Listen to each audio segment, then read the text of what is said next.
Hi there. We are on day 25 of our Through the New Testament in 1 year.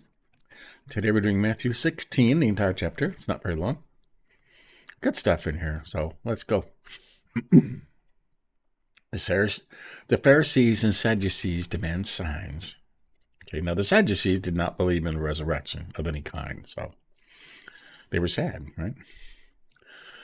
And the Pharisees and the Sadducees came, and to test him, they asked him to show them a sign from heaven. He answered them, "When it is evening, you say it will be fair weather, for the sky is red. And in the morning, it will be stormy today, for the sky is red and threatening. You know how to interpret the appearance of the sky, but you cannot interpret the signs of the times. An evil, adulterous generation seeks for a sign, but no sign will be given to it except the sign of Jonah." So he left them and departed. Right. Now, by this point, he had already healed probably 20,000 people, okay? Sight to the blind, got rid of demons, right? Withered hands, and just, they don't see it. They're blind, right? 11 of the Pharisees and Sadducees. When the disciples reached the other side, they had forgotten to bring any bread. Jesus said to them, "Watch and beware of the leaven of the Pharisees and Sadducees." There's a saying, right? And they began discussing it among themselves, saying, "We brought no bread." But Jesus, aware of this, said, "Oh, you of little faith, why are you discussing among yourselves the fact that you have no bread?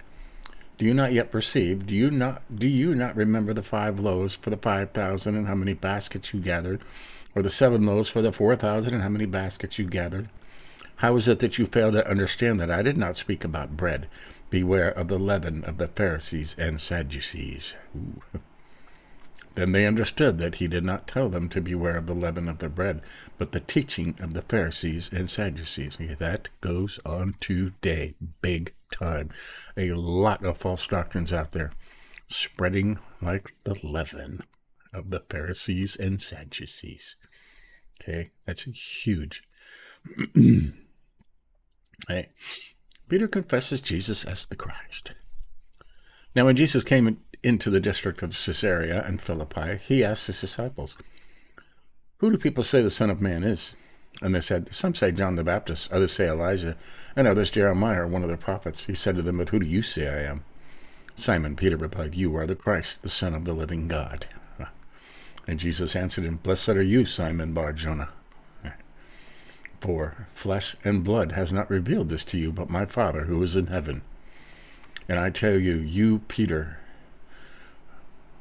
and you are Peter, and on this rock I will build my church, and the gates of hell shall not prevail against it. I will give you the keys to the kingdom of heaven, and whatever you bind on earth shall be bound in heaven, and whatever you loose on earth shall be loosed in heaven." Word loosed. Then he strictly charged the disciples to tell no one that he was the Christ. Right? That's right. Peter was the first one that was revealed that he was Christ.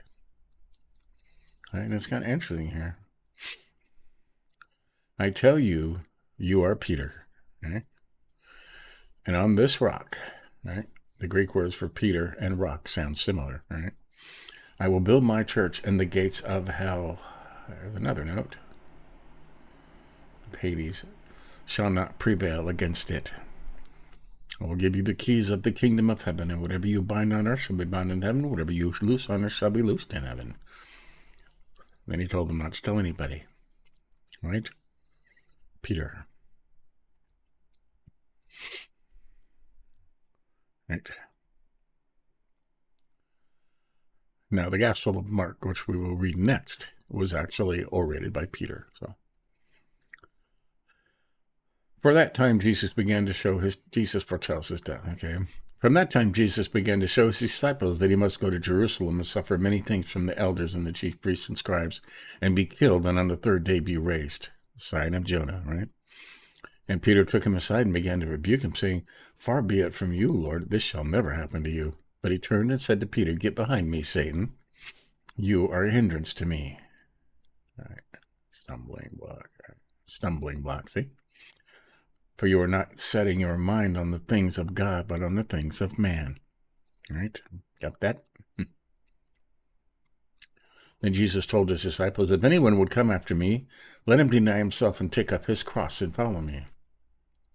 And he said cross here. Huh? He hadn't been put on a cross yet.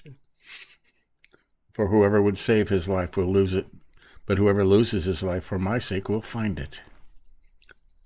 That means you must put everything away. Everything you are, you must put behind you and follow Jesus. Hmm? For what will it profit a man if he gains the whole world and forfeits his soul?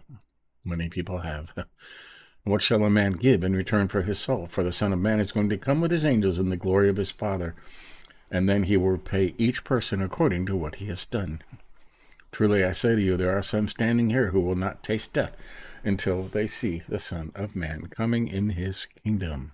Okay? Is it possible that some of these people are still alive today? Nothing is impossible with God, right? Jesus said that too. Right? Things are impossible for man, but nothing is impossible for God. Right? Interesting to think that John is still wandering around somewhere, right? Okay, so that was Matthew 16. We're at 6 minutes. So let's jump over to the Geneva Bible. It has the best footnotes of any Bible I've ever read, right? Then came the Pharisees and Sadducees to tempt him, right? The wicked, which otherwise are at defiance one with another, agree well together against Christ, but do what they can. Christ beareth always the victory and triumpheth over them, right?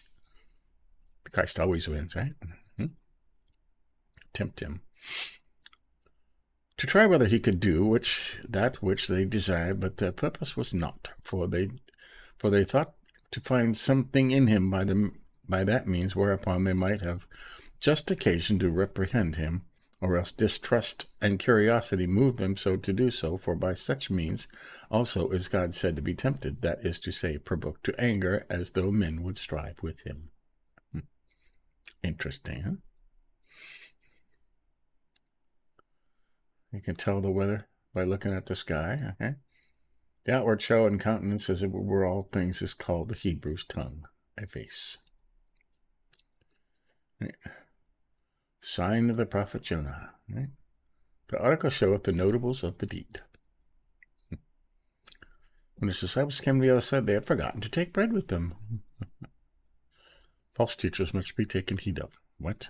That's kind of weird, isn't it?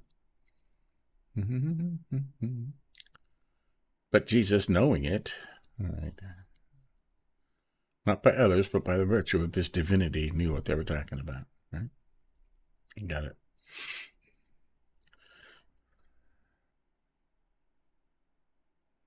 $5,000 men. He talks about the 5,000 and the 4,000.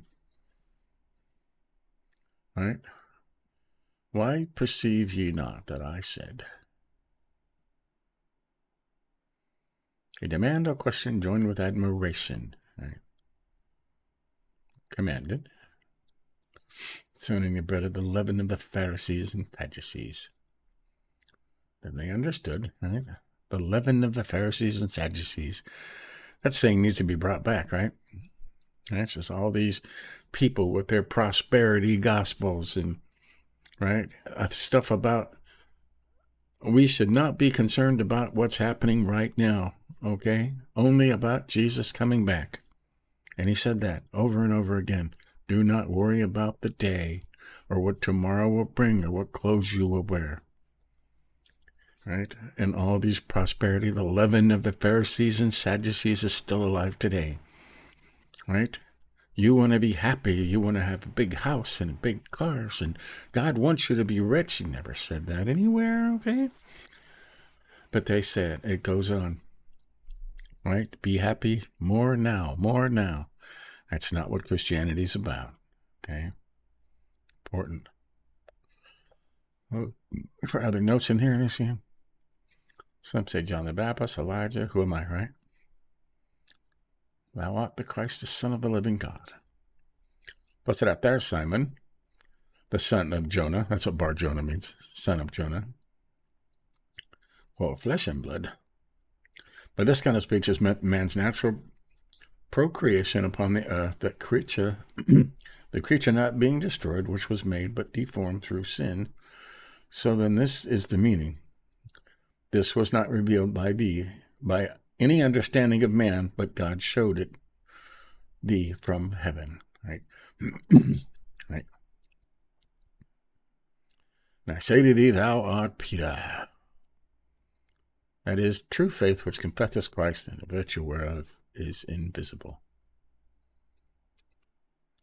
Christ spoke in the Syrian tongue, and therefore used not this descanting betwixt Petros, which signifieth Peter, and Petra, which signifieth a rock, but in both places used the word Cephas. But his mind was that wrote in Greek by the diverse termination to make a difference between Peter, who is a piece of the building, and Christ, the Petra, that is the rock and foundation, or else he gave his name Peter because of the confession of his faith, which is the church's as well as his, as the old fathers witness. For so, that's a long note, huh? For so saith Theophylact, that confession which thou hast made shall be the foundation of the believers. Right. Gates of hell shall not overcome the church. The enemies of the church are compared to a strong kingdom, and therefore by gates are meant cities which are made strong with counsels and fortresses. And this is the meaning, whatsoever Satan can do by counsel or strength, so doth Paul, 2 Corinthians 4, call them strongholds. Right. And he charged his disciples to tell nobody. But at some point they'll tell everybody, huh? Right. Men must first learn and then teach.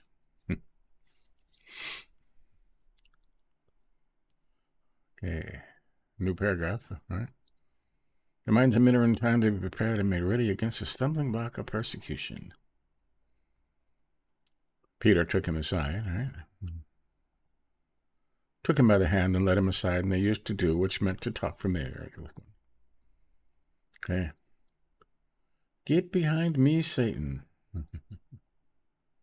The Hebrews call him Satan, that is to say, an adversary whom the Grecians called diabolos, that is to say, slanderer or tempter, but it is spoken of them that either of malice or Judas, John 6, or lightness of pride resists the will of God. Right. Right. I remember he says to Peter, get behind thee, Satan, after just saying to him just earlier that you are the rock that the church will be founded on, right? Amazing.